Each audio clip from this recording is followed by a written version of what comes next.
Yo, yo, yo, welcome back to the No Cut Sports Podcast with your host, Niall Frazier. And before we get started, as you can see, I'm looking very, very colorful. Well, I probably always look colorful in this thing, but especially with the pink. So, as y'all know, it's October, Breast Cancer Awareness Month. I just wanted to take the time, show my love and support. Anybody that's fighting the battle or has fought the battle, we already know we support. So, we're not going to skip over that, but we're going to roll right in to what we need to talk about today. So, before we get started, right, I'm on social media, as y'all know, YouTube, Instagram, whatever the case may be. So I see a post, right, before I think this might be before, yeah, this might be the day of game one for the Philadelphia Phillies, right? So I see a post, comment on the post, just like everybody else. There's like 100 people in there commenting. I commented on the post because the post had posted the stat line of Kyle Schwarber for the season, if I'm not mistaken. So, posted the stat line, Kyle Schwarber stat line for the season. He's subpar 200 with his hitting, but Kyle Schwarber leads the Philadelphia Phillies in home runs, and if I'm not mistaken, he got to be top five. If I'm not mistaken, don't quote me, but if I'm not mistaken, he got to be like top five in the league for home runs right now for the regular season, if I'm not mistaken. So I comment on there and I said Kyle Schwarber's a hitter. That's all I said. Kyle Schwarber's a hitter. So this guy, I don't know who this person is. I don't know if it's a guy, a woman, who cares? But, you know, he comments with this long, drawn out, he's not a hitter. What is he good for? He doesn't steal bases. He doesn't do this. He doesn't do that. Cool. I understand. Everybody's entitled to their own opinion. That's all I say. Now, maybe because I didn't answer him or this person, they got mad.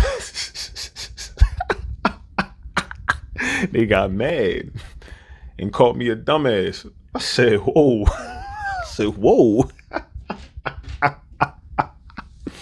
Now, see, most people gonna get upset and get mad.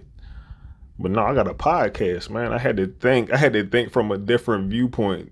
I mean, I usually do think from a different viewpoint, but I had to think from a different viewpoint. So I was just going to see how far this was going to go, man. Right now, mind you, he don't know I got a podcast, right? So he called me a dumbass, right? Started telling me about the walks. I think he said something about the runs, some other things. So, I mean, I'm like, like I said, he's entitled to his own opinion. I really couldn't care. But after he called me that, like I said, I wanted to see how far it was going to go. So he kept going. And and the only reason why I'm talking about this is because I'm not even going to get into what he said. The only reason why I'm talking about this is he called me a dumbass multiple times. So I screenshotted most of the stuff when it was happening. When it was happening. I went back a few hours later and he deleted all the comments. And I'm like, bro, come on, man. You can't do that. You can't do that. Now, maybe after I told him I had a podcast, maybe he just, maybe his wheels got to spinning. He's probably like, I don't want to be a part of this, but it's too late. You are a part of this. You are a part of this show, my brother. Welcome. Anyway, so I ain't gonna get into all that, but my whole thing is this: he gave me something to talk about though, because because he wanted me to explain it to him on the post. First off, it was just way too much for me to even type, and I didn't even care. I'm at work getting busy, you know what I'm saying, whatever the case may be. But I'm gonna explain it on here because I'm for sure he's gonna watch it. Haters love to watch, so tune in, buddy. So my thing is this: he's talking about a stat line. I can pull stat lines too that prove my point. You feel what I'm saying? So he's telling me when he said all that, I looked at Kyle Schwarber's career, and I'm like, all right, he's subpar 200 two times in his whole career, which is this year, and I think it was the year before last, if I'm not mistaken, like 29. No, not 19. It want to be the year before last, but like 2020. I want to say 2021, something like that. Y'all can look it up or whatever the case may be. But I'm looking at it and I'm like, all right, cool. Then when I wasn't arguing with him, but when the bull was on the post sitting there saying what he was saying, he was talking about the walks. But see, when we talk about batting averages don't I want to say it. They don't God, my mind went blank. They don't monitor everything that at least that I'm looking for. It's just certain things. You know what I mean? Like a batting average is taking certain things from the game That's how you get the average. It's not taking in the walks. My man Kyle Schwarber is a threat, and not. I'm not gonna say how I want to say this. All right, is he? I think he's a hitter. Okay, for the simple fact that he can hit home runs. Maybe he's not a consistent hitter like Stott Bomb, like the other guys where they can get double singles. But my thing is that he's at the top of the lineup, and this is what I talk about situational gameplay, because the guy on the post talking about him being the pinch hitter. I fully understand what he was trying. I fully understand what he was trying to convey. Fully understood until he started getting crazy with the. You know what I'm saying? I fully understood what he was trying to convey. But then again, I'm looking at it like this. Okay, he's gonna be here for another 2 years. I think he got a 4-year contract, another 2 years. Okay, but the man has shown and proved that he can hit home runs consistently. No, I think if you break it down, break it down the numbers, like every 4 to 5 games he hits a home run, understandable. But the fact that he can hit home runs, because you got to think, who would you be? Who? If I would have asked you, who do you think has the most home runs on the Phillies? Who would you think? If you didn't, you know what I'm saying? Like, if you really didn't know, who would you think? You wouldn't think it would be Kyle Schwarber. You'd probably be like, oh, Bryce, Trey Turner, whatever the case may be. Nah, it's him. So my thing is, that's a threat, especially when you can have him at the top of the lineup. Now, does he strike out a lot? Oh, absolutely. Absolutely. But my thing is this, I'm not making no excuses. He should be a little bit more consistent, but my thing is this. He is a threat, okay? You're putting pressure. This is how you got to think about things when you're, because it just doesn't come down to, a talent's a part of it, but it's not all of it. If I can put Kyle Schwarber at the top of the lineup, right? We're in the postseason now, but say this is just regular season. I could put Kyle Schwarber top of the lineup, right? He consistently hits, not consistently, but he is known to hit home runs. That puts pressure on a pitcher. Now, people are going to be like, well, he might get walked to set up the double play because he don't like to steal bases. I understand that. That's what I be saying. Everything I'm saying, it's not always going to be right. Just like what he's saying is not always going to be right. It's situational. It's just situational when things be happening. It could just be his day. Just like pitchers going to slumps. Trey Turner, I'm at the game. I went to the game where we're with the standing ovation. Before that, he wasn't hitting nothing. Nothing. So that's what I'm saying. Averages don't take into account for stuff like that. You understand what I'm saying? So my thing is, he got all excited. I mean, that's cool. We understand that you're not an adult. You can have a human conversation. You feel what I'm saying? But me, on the other hand, I can. That's why I started this podcast. My whole thing is this. Kyle Schwarber might not be the hitter that you think to your standard, but to mine right now and how we can use him, I feel like he is a hitter. I feel like he's valuable in certain ways because of the threat he poses to other teams. My thing is this: it's like Jack in the Box. It's like, yeah, you don't know what you're gonna get, but then if you get what I, you know what I'm saying? If I get a home run out of this or get on base, I got all my good hitters behind him. Run the clinic. You feel what I'm saying? Like, bro, like that's all we have to do. Now, is it hard? Is it hard to get started if he strikes out? Of course it is. Because now you're putting pressure on your But every game plan has its strength and its weaknesses. But for some odd reason, this has been working for the Phillies, man. That's all I can say. I'm not sitting there saying nobody's wrong, nobody's right. But that's all I can say. When it comes to situational play, this has been getting us to the postseason for the last 2 years. That's all I can say, bro. He's been might not be a consistent hitter like you might want him to be.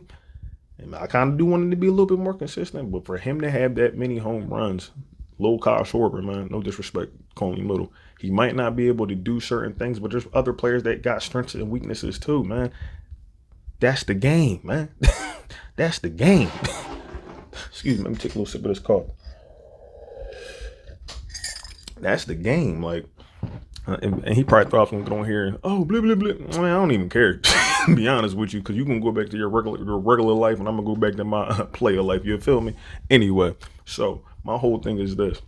Getting all that, I can read that, because my thing is, if we really look at it, I can read the OPS. His OPS is high. Like, it's what do you call it, an anomaly? I don't know what you want to call this, man. Like a discrepancy, whatever you want to call it. Data discrepancy. Whatever you want to call this, man. You can say he's right, you can say I'm right. We gonna see though, because my thing is this: we swept the Marlins. Now we play the Braves. Okay. I also want to talk about I don't know if y'all seen the last video, but I had also watched I had watched the God, what was that? I can't even think about what I was watching. Don't even matter. But I was watching something on YouTube. With like another content creator that I came across about the Phillies, right? And he was talking about the pitching, and I'm like, oh, all right, cool. We talking about all right, because you know what I'm saying? Because I'm always talking about the pitching, so I'm like, all right, listening to the video. But then I'm sitting there and I'm listening to what he's saying. I'm like, maybe I'm looking at this wrong. Like maybe I'm looking at it wrong because I was very critical of Aaron Nola. But I said in my last video that because I don't think Aaron Nola's bad. I think because my whole thing is, like I said before, we know they got the talent, but if you can't get your mental together, bro, if you can't get your mind together, that talent is useless, bro. It's useless. Like I can see, like when I was watching when Big 50 went out there. I can't never say his name. Orion Kirkland, the pitcher that he just brought up, bro. I'm not sitting there saying he's great, but my thing is this: I see something. It's weird to say, but it's like, bro, I could see something in his eyes, like where it's like, I want it. And then when I see Nola pitch the other night, the same thing, bro. I want it. We got here last year, all right. I mean, we got there. Don't get me wrong. It wasn't our best baseball, but I'm telling y'all, man, these dudes is like. I really feel like they locked in. I feel like the Braves have a lot more pressure on them. I'm seeing posts. I'm not sitting there saying that, the posts mean anything, but like I'm seeing posts where people are saying, don't sell your tickets. Don't sell your Braves tickets to Phillies fans. Like, how would you know if they're a Phillies fan or not? Like, I don't know I don't know how you tell, but yeah, they're like, don't sell your tickets to Phillies fans because they know the energy we bring. That's what I'm saying. That's the type of stuff that would never show up on the stat line. Those type of things never show up on the stat line. The atmosphere that all the fans bring. Like I said, the standing ovation. We knew he had the talent. We knew Trey Turner had the talent. But when we all got up, bro, we getting there clapping. Next thing you know, crack. Home run out the park. That is never going to show up on the. I mean, it'll show up on the stat line because you hit the home run. But my thing is, the atmosphere, the effect, like the aura, like bro, whatever you want to call that, wherever you want to call it, it does something for certain people. I'm trying to tell you. And then for us, or pressure, it could be pressure. You know what I mean? It is what it is. But that's why they're saying, don't let the Phillies fans come. You know something wrong with them.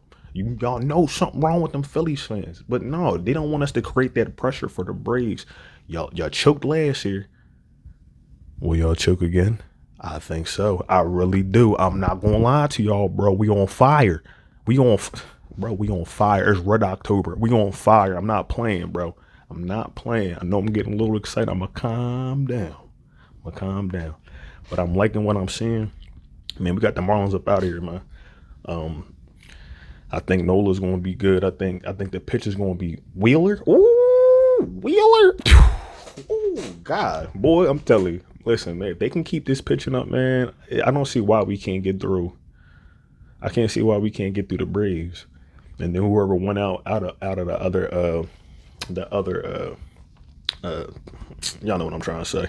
So and then somebody was complaining. They were like, why is it bracketed like this? They should be playing the Dodgers. They should be playing this team. And I'm like, bro, are y'all scared?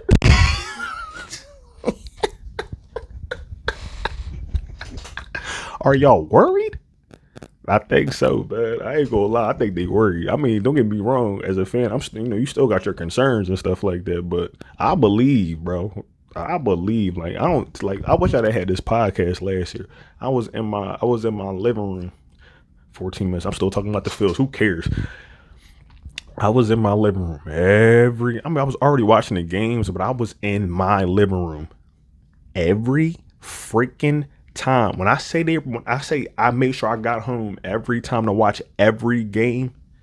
I was in front of that.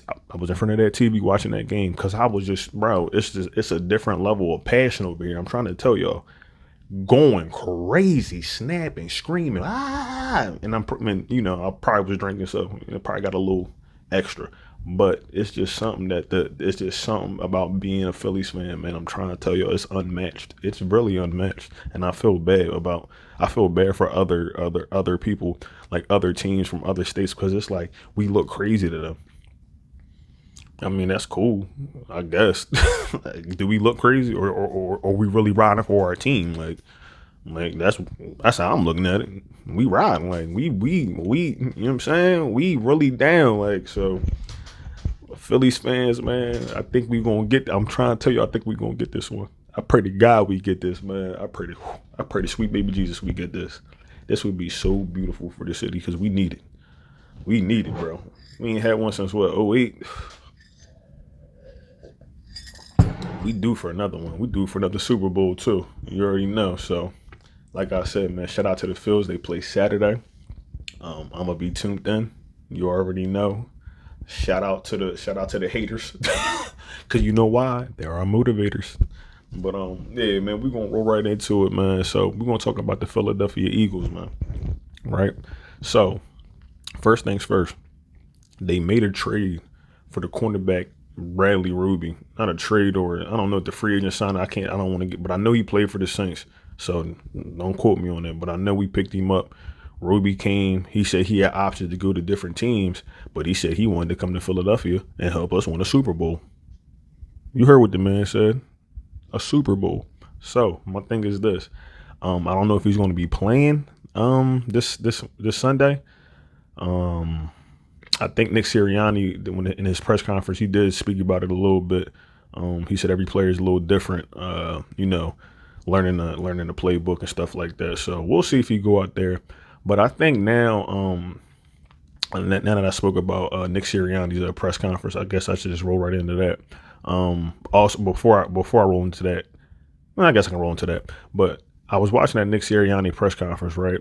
And I think now we're getting to a point, or Nick Sirianni is getting to a point, at least from my assessment, like when I was watching it, I think he's getting to a point where he wants to see, I think he agrees with all the fans, like, because I think we've been saying this, that we want to see some type of consistency on drives, if that makes sense. Our red zone has been a little everything's been shaky. I don't even want to sit there and like everything's been shaky to the standard that we think we should be playing at, right? With the team that we have, the caliber of team we have, we feel like we're not playing to that standard, right? So, when I was sitting there listening to his press conference, he started talking about the defense. Now, if you've been watching my videos or anybody else's videos, like I know everybody ain't got time to watch my videos. These ones be long as I don't know what, but my thing is this: we've been talking about the defense. The defense was a problem last year in the middle of the field. So last night, I took the time because I know I'm not gonna sit there and say I'm familiar with all football. I didn't play football, but I watch football. Okay, or you play out in the street with your friends. I didn't play in school. So my thing is this: I don't know the defensive schemes, right? I know some of them like cover two and all that, but I'm talking about like defensive, like nickel sets and stuff like that. So I looked into it, shout out to Chat GPT, and then I went on YouTube, and I'm not gonna get too crazy into this, but I'm sitting there looking at it because I want to see why, why can't we press the nickelbacks? Why can't some of them press, some of them drop? Like you understand what I'm saying? Like why can't some of them do that? So, and then they started to say this is just a set, but the scheme. You know what I'm saying? Whoever your personnel is, I guess, on the field, whatever the case may be, your scheme. But then you also got to remember, like I said, this is chess, not checkers. I look at stuff from a whole different. That's why I looked into it. Like I needed to see this. Looked at Looked at because I said he been getting cooked. Before he went out for concussion protocol, Bradbury. I said he's been getting wherever he's at. He's been getting cooked, bro. Put him back where he need to be. Now I see why, because I didn't know why. I'm sitting there looking. I'm like, bro, why is he even over here? And then I'm like, oh, slide, okay, corner. I was like, okay, learn something new. So my thing is this: where the nickel set, right? We're gonna rush the four, right? We got the 5 defensive backs. Now my thing is this: why can't some of the defensive backs press up? And I know that's what Nick Sirianni is saying in his press conference, bro. He was like, he said, I don't like to micromanage, the defensive coordinators or the offensive coordinators. But I think he needs to, because my thing is this: you can't throw somebody into a new position, bro, and never, not to say that he didn't get the training, you know what I'm saying? But this is real time. Like, this is really happening. One bad play can cost us the game. You understand what I'm saying? And now we're getting to a point where we're going to be playing these, these better teams. You know what I'm saying? Because I thought all due respect, shout out to the Redskins, but this could have been because they had a short week and they looked like that. But my thing is, what Chicago did is what we should have did last week. Like, we made it hard on teams, but we make it hard on ourselves. I don't understand why or what we're trying to do here. All due respect, if it's you want to give the veterans their burn or whatever you want to call it, you give them their playtime or their snaps, I understand them. But like I said before, if the players are whatever, I don't care who it is. Like Josh Jobe, I was trying to give Josh Jobe some hope, but you've been getting cooked, bro. You've been getting cooked. Not to say you can't go back and get better, but he's been getting cooked. We got to call it what it is. Take him out. I keep saying we got Eli Rex, and we seen Eli Rex on the preseason and all that, doing what he was doing. I'm like, why won't we put him in there? Why don't we? Same thing like I said, we bought these players, Rashad Penny, all this. Well, somebody Hawk about to get somebody, but we bought these players here, and it's like we're not even implementing them. And then even the players that we had in our office, why aren't we implementing them, man? It's like I feel like I could run the offense better. I mean, or the defense better than my own coaches. Like, I honestly do, because I'm sitting there looking. I'm like, why are we running on 3rd and 11? That make no sense. I don't care if it's DeAndre Swift, Derek. That make no sense, bro. To me, and logically, that makes no sense. If it makes sense to you, I'm not trying to be rude, but that make no sense to me. I would never do that on Madden. I never do that on Madden. Now, if I had my creative player, I might do that on Madden. And my sliders is up. That's different. But you don't have sliders in real life. All right. You are not running on 3rd and 11. You're going to. And then he said, "Well, we talked about it." Now this is starting to lead me to believe that, all right, maybe I'm not thinking. Maybe I'm thinking you might not be the person to be making these calls. With all due respect, because who in their right mind are going for it on 3rd and 11? I don't care how good our O line is, bro. I'm tossing that joint. All due respect, I'm telling you, man. Like, it's like certain things just don't make sense, man. It just don't make sense. So, like I said, let's get back to the nickel D. If we can start pressing, it's like I watched the guy and he's showing the D, and he's like, bro, we got 3 players right here, and they don't know. And the bunch they were defending the bunch offense. Look, like they lost in the sauce. They was lost, and I'm like, well, how he keep getting? Now I see. I'm like, bro, what are we doing out here? Like, what are we doing out here? If we go in and play the Rams like that, bro, I'm sorry, it's a wrap. Not gonna say it's a wrap, but that'd be our first L. That'd be our first L. And now I'm starting to think, I'm like, do we need an L to humble us? All due respect, do we need an L to humble us? Because it's like I feel like that's what we've been playing through, like a L. Like, what is the problem? What is the problem? If the personnel that we have can't make the right decisions or do, like, you know what I'm saying, like what we need them to do, I can't say we can get rid of them, but somebody might need to take the play calling over. All due respect, because it's like, bro, we don't press on 3rd. Like we're letting players get extra yards for no reason. And you can say, yeah, like I said it before, oh, they're gonna get cooked, they're getting burned. I don't care. I'd rather my player at least be able to have a chance to attempt to at least bat the ball away or intercept the ball, or, you know what I'm saying? opposed to them just catch it and then a tackle after a catch. I don't want to see that. I don't want to see that. We've been seeing it for 5 weeks. Let's try something new, man. Let's try something new. Let's try to roll something new out. But that's what it sounded like to me what Nick Sirianni was trying to say. If this game or in this game don't look what it need to look like, it's going to have to be some major changes. All due respect, and that's what it sounded like he said. He said I have to be very clear of the description, the job description I'm giving the coordinator, so he don't have to micromanage. But maybe you need to micromanage, man. You might need to, man. I'm telling you, like I know some being a man and being some men are prideful and they don't like another man sitting there telling them like, oh, this is how you need to do it. But this affects a lot of people. Okay, players. You know what I'm saying? Players are trying to win the Super Bowl. The coordinators are trying to keep their jobs. You know what I'm saying? It's their first year. They're trying to keep their jobs and trying to do a good job. But sometimes we need a little help. Okay, I don't know. Maybe Matt Patricia. I know it's probably crazy to say, but I think Matt Patricia. It might come to it. Matt Patricia might have to just step onto the field, or maybe he just calls the plays from up in the maybe now that I'm thinking about it, because what you call it? It's crazy that I'm talking about the Cowboys, but the Cowboys, who calls their defensive plays? Ain't it the guy from up in the skybox that used to coach? Who he coached, man? Who was he coaching? Was it the Falcons? Coached the Falcons, right? Maybe my thing is this, I'll let Matt Patricia call. Let's try it out.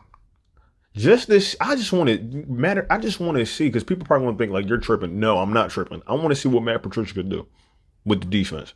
I'm not gonna lie to you. I really do want to see if he can recreate, like, you know what I'm saying, some magic. If Matt Patricia, because my thing is Matt Patricia has more experience than Sean Desai. Okay, now I'm not sitting there saying like just give it all to Matt Patricia, but Matt Patricia has been a part of a lot of Super Bowls, winning and losing. So my thing is I can't sit there and say that he can't be all the way bad. All right, but my thing is this: maybe try something out there. I don't know, because it's not like we can fire the coordinator mid-season and find somebody else. Like, Matt Patricia's already been here. And try, maybe have him call from the skybox. Maybe he can see something a little different. But I don't understand. Like, I don't understand why we can't be a little bit more aggressive with the players that we have. Like, we need to be more aggressive. So, like that's all I'm saying. Cause we ain't got like I'm thinking we're gonna have so many sacks by now, and this is getting kind of long. But I'm thinking we're gonna have so many sacks by now, and this, that, and the third. Even the offense is like. It's like, bro, I just don't know. I just don't understand. Like, I don't understand some of the calls they make, man. So we're gonna see how they gonna do this. But Fletcher Cox is out. He got an epidural shot. So I guess he's probably gonna miss just one game. But this is gonna give time for, like I said, Moro Ojamo. I need to see Moro Ojamo. I need to see who's the other guys? A couple other guys. Milton Williams. I want to see a lot more Milton Williams. Anybody else? Y'all know the defensive players that ain't been playing. But I want to start seeing some of these young core, because I know we love our old players. Don't get me wrong. I love our old players because they are great assets to have on the team. Knowledge base, experience base, and stuff like that. But sooner or later, man, you got to pass the torch. Like, it's good that we can still work Brandon Graham in there, because, like I said, the experience, you get them experienced players, but these young players got to start to show and prove, man. You have to start to show and prove. So, on both sides of the ball, like, I want to see players on both sides of the ball just show and prove. So, yeah, man, like, we'll see, man. But I think we can beat the Rams. Like, I'm not saying we're gonna lose to the Rams. My thing is this: how we've been looking, bro, is very much possible. It is very much possible, but I think I don't think Jalen gonna let us lose, bro. I hope he don't, man, because you got Aaron Donald, and he's still Aaron Donald. Don't get me wrong, but our O-line nasty, man. Our O-line really is nasty, but there's some older guys on there, man. So we gotta keep them primed and ready. We gotta be on our P's and Q's for sure. So, but we'll see, man. I'm gonna be tuned into the game. I'm trying to make sure I'm not missing nothing else. But yeah, man, like this is week 5, so if we can go 5-0, that's cool. But like I said, I don't want to window dress no problems, man. If the play calling doesn't look good in this game, we need us, or yeah, if it don't look good in this game, honestly, if our play calling don't look good in this game, especially on the defense, and I'm not saying defense, but maybe let's just maybe we should start talking about some things. That's all I'm saying. Maybe we should start talking about some things because I don't want to get into what's when we play the Miami Dolphins. I don't know if it's right after, but we play the Dolphins, and I'm not sitting there saying that they're gonna smoke us, but they got some talent on that team, right? So, and they got an all right coach, and they can call some calls. You know what I'm saying? They can keep up with us. So, I want to make sure that we are all the way solid on all parts, on all ends, and all fronts. So, yeah, man, shout out to the Eagles. Still Bergen, you already know, but Bergen, we gotta get it together, man. Like we gotta play to a higher standard. We gotta play to the standard that we believe. And I was telling my girl too. Now that I was thinking about it, I'm not trying to be. I just gotta critique it, but I was telling my girl, I'm like, last year it was like, man, it was so easy. But then I thought about a conversation I had with my mom old boyfriend Clarence. Shout out to Clarence, man. That's my guy. But me and Clarence was having a talk one day, right? Riding down the street. It's like late at night. And I don't know what we were talking about. I'm like, man, I want to do something different. I want to do something, I want to do something different. I want to do whatever, blah, blah, blah. And he like, what you mean, what you want to do? And I forget what I said at the time. It might have been this, like with my business and all that. But he was like, anything worth having doesn't come easy. And I would never forget that conversation. I'm like, Ron passed the post office. I'll never forget that. Late at night, man. We must have been cleaning or something like that. But we was riding, and I'm like, I'm sitting there thinking, I'm like, when he said it, like I heard it before, but like whatever we was talking about, how he's, in how he said it, it just resonated me differently with me because I'm just like, I don't know, it was just different for me, but. And I'm thinking, I'm like, man, last year for the Eagles, it was so easy, but then we got to the promised land and we lost by 3 points. I said, maybe this is exactly what we need. Maybe this is exactly what we need because it's like you can't figure out what's going on if you don't. Not I'm saying I want them to lose, but you have to go through some type of I don't want to say not trauma because that's I think that's too much, but you got to go through some type of adversity. There we go. You have to go through adversity, and I feel like every game we done had, we've been going through different adversity. Okay, we knew it wasn't going to be easy. No, we knew we wasn't going to get to the promised land that easy. We knew it was going to be a journey. You feel me? So my thing is this, and I told my girl, I'm like, maybe I'm looking at this I need to look at this from a different perspective because my heart be going up my heart. You know what I'm saying? Watching the game. God said it wasn't going to be easy, brothers and sisters. Okay. The good Lord said it wasn't going to be easy, but the good Lord said he would what? Make a way. So my thing is this. For the last 4 weeks, the football guys have been making a way for the Philadelphia Eagles. Let's hope and pray they make a way for the Philadelphia Eagles for week 5 against the Rams. Because I'm not taking them. I never try to take a team, slight. I don't ever want to be like, oh yeah, we're gonna smoke them. Do I have a strong opinion about my team and what they can do? Yeah. That's why, we 4-0. But my thing is this. Anything worth having don't come easy. And Jalen Hurts knows that better than anybody else. I promise you that. And a lot of other guys on here too. But I just been thinking, I'm like, maybe I'm looking at this wrong and stuff like that.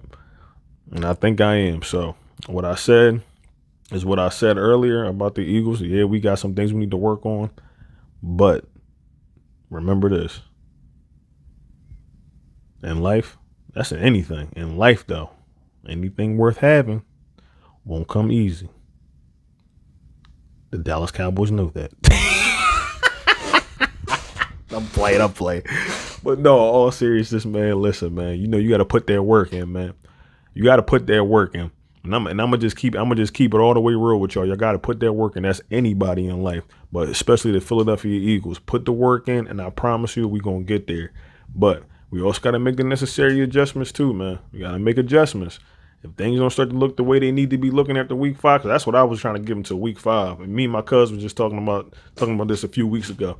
By week 5, if they don't look like what they need to look like, I think we got to have some talks. And I think Howie's already on top of everything. Like, I think he got stuff like planned. Like, if this go wrong, we doing this. If this go wrong, we doing that. Like, he looked like that type of person. So, yeah, man. So I think we're in good hands. But let's go 5-0, man. I don't see why we can't. We just got to make sure we stay on our P's and Q's, man. We can't be making them stupid situational play calls, man. It kills us. It really do kill us, man. And that's the same thing with any sport. That's why I be saying, like, all these analytics and stuff like that be cool, but analytics don't take into situational football. The analytics will tell you, like what was the charge? The coach from the Chargers was like, well, the analytics said this. That's why we did it. No. No. Analytics don't account for real life. I mean, it do, but it not for, like, in real time, like real life. Like, bro, you got to use your brain. Gotta make a calculated decision, man. What's wrong with these people? But listen, man, this joint ran a little longer than it needed to. Excuse my mic. But yeah, man, I appreciate everybody watching, man. Like I ain't gonna get back into Young Boy for Facebook, but he was like, ain't nobody watching your podcast. And you know what the crazy part is? As soon as he said that, I checked my podcast and I had like a couple more views. So somebody was watching it. somebody was being newsy. Somebody was being newsy in them comments that came and watched this podcast. So shout out to y'all, man. But like I said, man, I've been doing this. I think I'm going on about 3 months now. I'm about to be 3 months. Yeah, I probably don't got a lot of views, man. I don't got a lot of views yet, but you know what I'm gonna do though? I'm gonna be here next year, Lord willing, and I'm gonna be here the year after that, and there's gonna be more views and more views. And you know what? Ain't nothing that you can do. You gotta love a hater, man. I'm trying to tell y'all. So, but listen, man, keep doing what y'all do, because I'm gonna keep doing what I do. If you've been liking what I've been doing, make sure you like, comment, and subscribe. Hit the notification bell, and always make sure you tune in when I post, man. Because you know I be giving out some game, man. Y'all, I know y'all like it now. I know y'all like it. So this is the No Cut Sports Podcast, and you already know I'ma holla at y'all, man.